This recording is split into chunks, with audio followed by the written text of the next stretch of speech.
Republican presidential candidate Donald Trump is busy trying to win the White House in this November's election. But if you thought that would be a full-time job, think again, because Trump has found the time to keep up a side hustle. Hello, everyone. This is your favorite president, Donald J. Trump, with some very exciting news.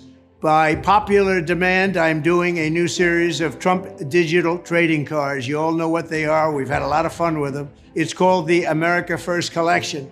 50 all-new stunning digital trading cards. It's really something. These cards show me dancing and even me holding some Bitcoins. These cards show me dancing and even holding some Bitcoins. Right? This guy wants to be the most powerful person in the world, American president, and he's got the time to just sort of sell these personal cards. They're not even real; they're digital cards, right? So you're buying a digital item for $99. I mean, this is a real grift, right? And this is the kind of thing you should do after you lose. I mean, it's not. You should never do this. Never use your fame to try and sell people digital trading cards for $99. But if you are going to do that, at least do it, after you've lost the presidential election, or after you've won it, served for 4 years, and then done it afterwards. Normally, when you sort of try and they do the speech rounds, don't they, after becoming a president, where they go speak to J.P. Morgan and they try and monetize their fame. Like it's always a little bit sort of gauche, but fine. Obama's got his contract with Spotify or whatever. But trying to sell digital trading cards in the middle of a presidential election I do think this is somewhat unprecedented. And this isn't Trump's first time at the digital trading card rodeo. He first launched his NFT playing cards in December 2022. Back then, he sold out a collection of 44,000 cards in just 2 days. So he's a successful businessman. Like last time around, the new cards are selling for $99 each, and Trump is going the extra mile for his customers. Here's the best part.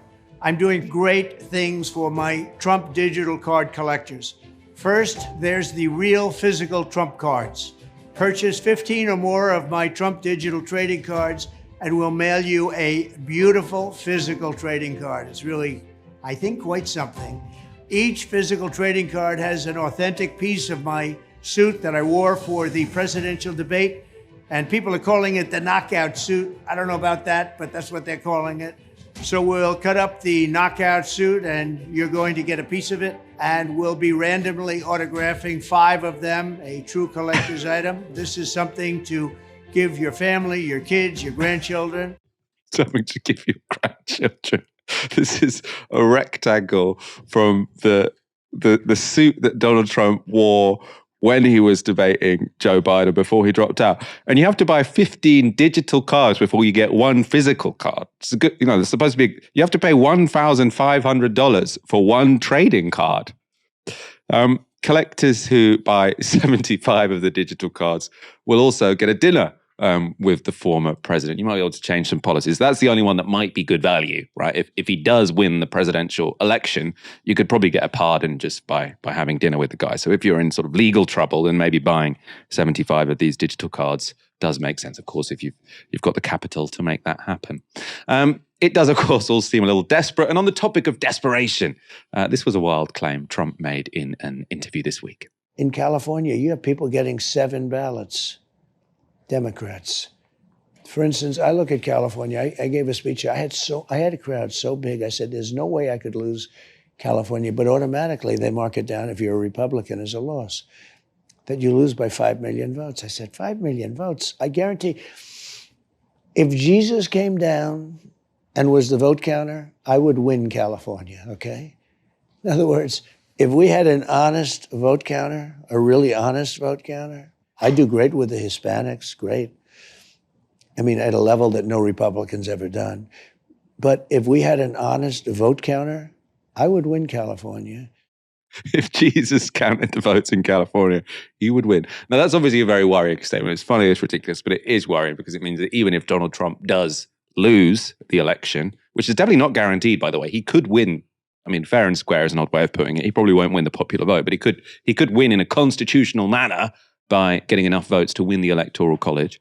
But I suppose those kinds of interventions make it seem unlikely that he would accept defeat, even if he did lose the Electoral College, because if he thinks that a fair vote would give him California, then he must think that a fair vote would give him every single state in the United States, because California is pretty much as safe as it gets for the Democrats.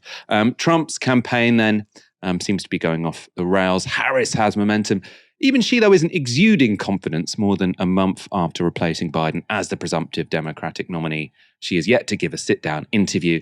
That will change tomorrow when she sits down with CNN, but a condition of the interview was that she'd need to be accompanied by her pick for vice president, so Tim Walz. So sort of not being willing to be interviewed on your own when you want to be commander-in-chief, not a great look. However, trying to sell digital trading cards with bits of your suit cut up is definitely more disqualifying than that.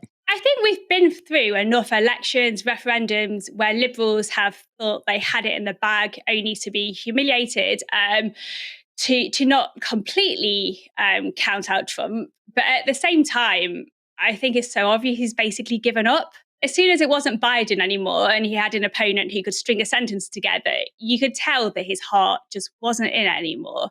I think he just wants to get it over with, go back to being a showman, being a businessman, wringing as much money out of the whole thing as he can do. I don't even think he seemed to enjoy being president that much when he actually was. I don't know if you remember that quote when he was at a rally. He was talking to his audience and he was like, by the way, nice trucks. You think I could hop into one of them and just drive away? I'd love to just drive the hell out of here. And it's just so obvious that he thought he wanted it, but when it comes down to it, he just wants to have his nice life. 2016, I remember sort of people saying, Donald Trump, does he even want to win the presidency? Is he just doing this to build brand Donald Trump? And I suppose maybe that was the case and he did win by accident. But again, when he lost in 2020, he wasn't exactly happy to just go and, he was making money off the brand, but he also wanted to bring down American democracy with him.